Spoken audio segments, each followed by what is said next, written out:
Yo guys, this is Reinhardt, and this is gonna be the first of the series that I'm gonna make, and those series are gonna be traps. Traps that we can put ourselves and put our minds in from expanding, from feeling better, from loving yourself, and from developing yourself.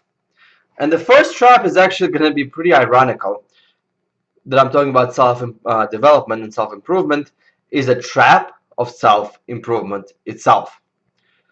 The trap of self-improvement is really, really bad. It makes you feel empty. It makes you feel not full. It actually can destroy your relationships with the other people. It can lead you on a path of self-righteousness and self-judgment. And that is not a good path to be on. And that's what I was myself too. And basically, I don't know, something clicked. And along the lines of I started loving myself and accepting myself for who I am more this year. And from there, kind of a trap of self-improvement deteriorated a little bit. But I will want to talk about how I actually put myself into the trap of self-improvement first. When I came to the United States, I was overweight. I didn't actually no, I didn't came overweight, but I got overweight here. 60 pounds. I came in when I was 147 pounds. 13, 14 months later, I was at over 200 pounds. I ate fast food maybe twice a week, so not every single day. And I did about 4 hours of soccer, played 4 hours of soccer a week. So it was decent, but I still got fat. And I was fat because I didn't watch what I was eating. And at some point in time, we do have a feeling of invincibility that, hey, I'm going to eat all of this food and nothing's going to happen to me. And that's bad. And it's our escape. Could be. But that's a different topic. So, when that said, when I got to the college, I started liking a few good looking girls and I tried to approach them and I got rejected. So, at that point in time, I'm like, fuck this. I got tired of being fat. I got tired of there's something missing. So I went out there and I started weightlifting. I found a few friends that also were in self-improvement and we started improving ourselves. But to some extent something happened. As soon as I got into good body shapes and I was working out 3 times a day, 6 days a week, weightlifting and 2 high-intense cardios. And I got to a perfect six-pack and a great shape, but I still did not feel good about myself. And all of a sudden, then the next thing came out. I'm like, well, I'm not feeling good about myself because there's so many people who are more wealthy than I do. They make more money than I do. So why not just go out there and try to make more money? I started making a little more money to the point of self-sufficient. I graduated from university in Arizona, WP Carey School of Business, with only 1,500 in credit card debt. I didn't have any student loans. I worked my ass off, but I got what I wanted. So with that said, a couple decades later, I'm making a lot of money at the corporate job, yet I still a self-judgmental asshole. So what happened? What happened is very, very simple. When you put yourself on the path of self-improvement, it's the most wonderful thing you can do. And until the day I die, personally, I will be on the path of self-improvement, self-development, self-reflection. However, the trap becomes the following. When you feel less and less about yourself, when you feel that you're not worth it, when you feel that there's something missing in yourself, when you feel like until you get to a certain point of income, until you get to the certain point of fitness level, you will be a perfect individual. But that never comes. Because as soon as you get to that point, you look at yourself like, well, no, I still can lose more pounds. I can still get more weight. I can still do more work. I can still try to earn more money.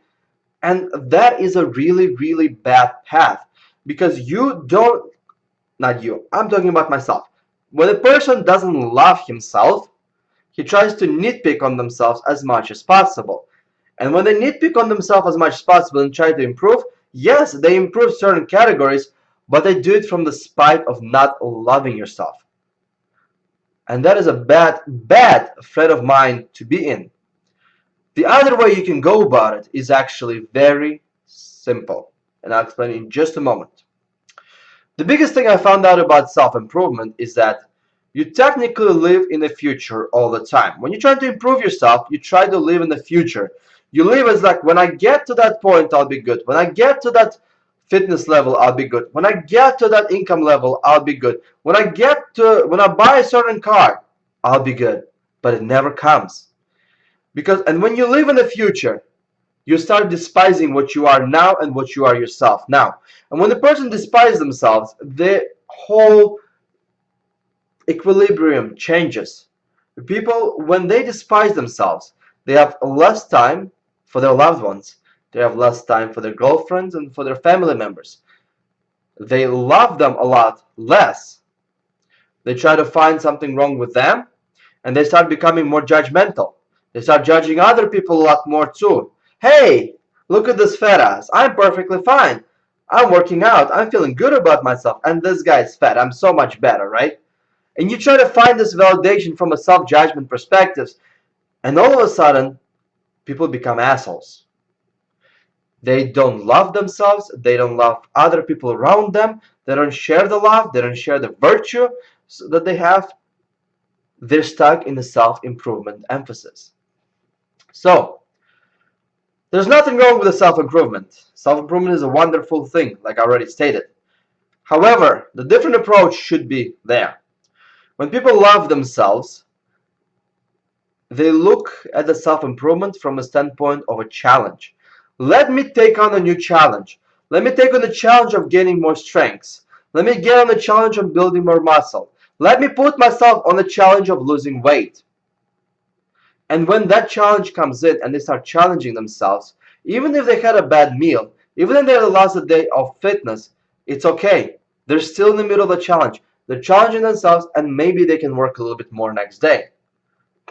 However, if the people are on self-improvement and self-inflicting path, where they always try to see the future of themselves, then they see, okay, well, I missed this day of working out.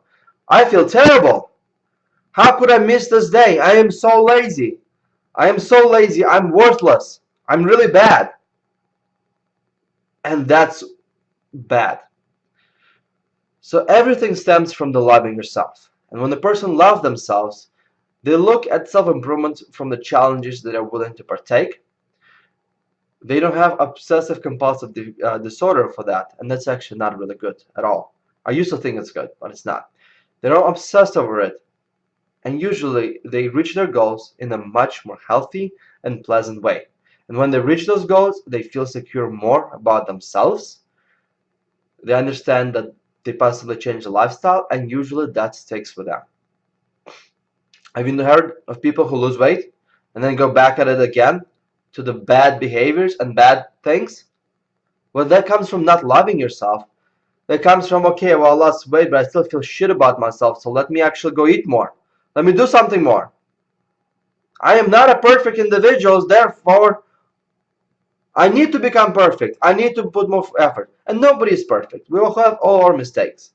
However, acknowledging them and improving yourself from a standpoint of loving yourself and improving your character is the best thing a person can do to themselves, rather than hating themselves in now and think that future will bring them something better. And that's all I got for you guys today. Thank you a lot for listening to this. I love you.